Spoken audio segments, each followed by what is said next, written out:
باب التسمي بقاضي القضاء ونحوه. To be named قاضي القضاء, judge of judges, and the like.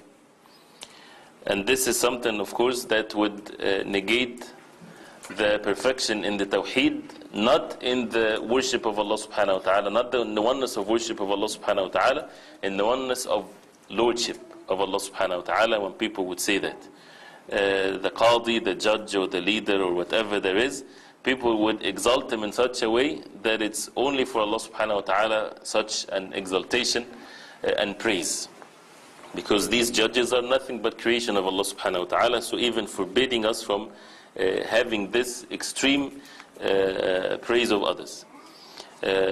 Mentioned the hadith في الصحيح عن أبي هريرة رضي الله عنه عن النبي صلى الله عليه وسلم قال إن أخنع اسم عند الله رجل تسمى ملك الأملاك لا مالك إلا الله. The hadith of Abu Hurairah رضي الله عنه, that the Prophet صلى الله عليه وسلم said the most perfidious or awful or meanest name to Allah is that of a man calling himself Malik al-Amlak, which means the king of kings. In fact, there is no king but Allah. Quoted by Bukhari. A person can be a king, yes, with regarding to, again, human beings to one another. But the real essence of ownership and kingdom and so on, Allah subhanahu wa ta'ala is the owner of all things, and He is the king of all subhanahu wa ta'ala. Right? In the real meaning of it. So what is worse is when a person would say that he's the king of kings. That means what? What is left for Allah subhanahu wa ta'ala? This is definitely would belittle what a person is supposed to exalt Allah subhanahu wa ta'ala, and that of course negates the perfection of the Tawhid, and it shows that it's not permissible as it's mentioned.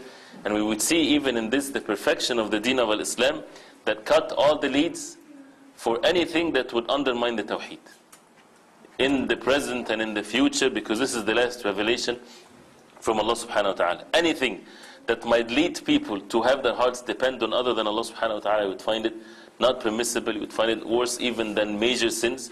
And this is the perfection of the deen of Islam, and one of which, even for someone to say that, even if he means or people mean with regarding to people to one another, still it's not permissible to say that. Why? Because it's something that has to be only for Allah subhanahu wa ta'ala. Or when they say Shahin Shah, for example, or something like this, as it's mentioned in the next hadith, which says here, Sufyan said, another example is the title of Shahin Shah.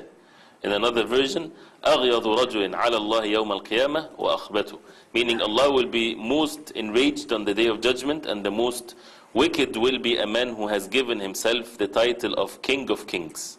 And the word أخنع means lowest and meanest, أوضع, right?